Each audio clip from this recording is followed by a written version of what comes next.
Kayo po ba mga bossing ko ay lagi na lamang namumblema tungkol sa usapin ng pera? Kayo po ba mga bossing ko ay isa sa mga hindi nyo malaman kung bakit kayo po ay lagi minamalas? Asya mga bossing, kung lagi kayong walang pera or kaya po ay lagi minamalas, mainam na subukan nyo po ito. Kayo po mga bossing ko ay kumuha ng isang butil lamang, maliit lamang po mga bossing ko ng bawang. Kasi bakit kamo? Kasi mga bossing, alam nyo po ba yung mga strainer na yan? Or kaya yung mga imborner na yan mga bossing, yung mga mabutas-butas na yan mga bossing. Yan po ay diyan naglalabas-masok ang mga kamalasan. Kaya mainam, yan po ay nilalagyan natin ng pangontra, lalo na sa ating CR. Dahil sa CR, napakaraming strainer, aridoro, yung nga po mga bossing sa lababo, sa mga toothbrush natin, sa paliguan, napakaraming may butas na pwedeng pagpuntahan o pasukan ng mga negatibo. Kaya kung wala kayong mga pangontra mga bossing ko sa CR, ito po ay mainam na meron kayong ganito. Upang sa ganon, yung mga kamalasan na yan ay hindi nakakapasok, nakakapaglabas-masok sa loob ng ating tahanan.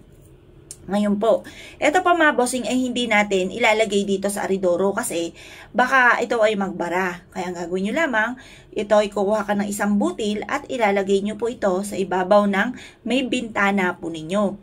Or kaya po mga bossing, kumuha ka ng isang mangkuka na asin, pwede na naman po yun, at maglagay ka sa likod ng pintuan ng inyo pong CR. Ang dulot po nito ay swerte. Kailangan mga bossing ko, panitiliin po natin na fresh ang ating bawang. Kasi natutuyo din po ito mga bossing. Once na natuyo po ito mga bossing ko, wa-effect na po yan. Kaya kailangan laging fresh yung ating pong bawang. Or kaya ang ating pong asin, kailangan lagi po siyang maputi, hindi po siya magtutubig. Kasi once na nagtubig po yun, hindi na po siya swerte. Kumbaga marami kasi siya mga nahigop na mga negatibong enerhiya, kaya po siya ay nagtutubig. Kaya mas mainam mga bossing ko, laging tuyo at malinis ang ating pong asin. Ngayon pa mga bossing, ang ating bawang at asin ay i-maintain po natin sa loob ng ating CR. Ang dulot po nito ay swerte, mabisa itong pantaboy ng mga kamalasan.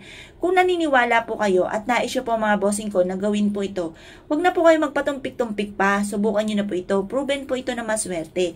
Basta't ikaw ay may 100% na paniniwala sa ganitong mga pamamaraan.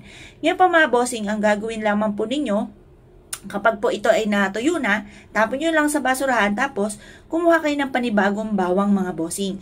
I-maintain po natin ang bawang mga bossing ko sa ating tahanan. Kasi ito po ay napakaswerte.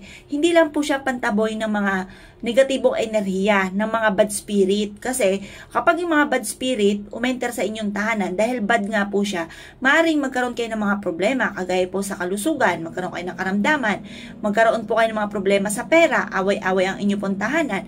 Parang lagi na lamang pong hindi nauubusan ng problema, kaya mas mainam meron kayong bawang. At ang matatawag natin dito ay good spirit mga bossing. Kung naniniwala po kayo mga bossing ko at nais po itong gawin, ay siya mga bossing, good luck bossing niyo po lahat!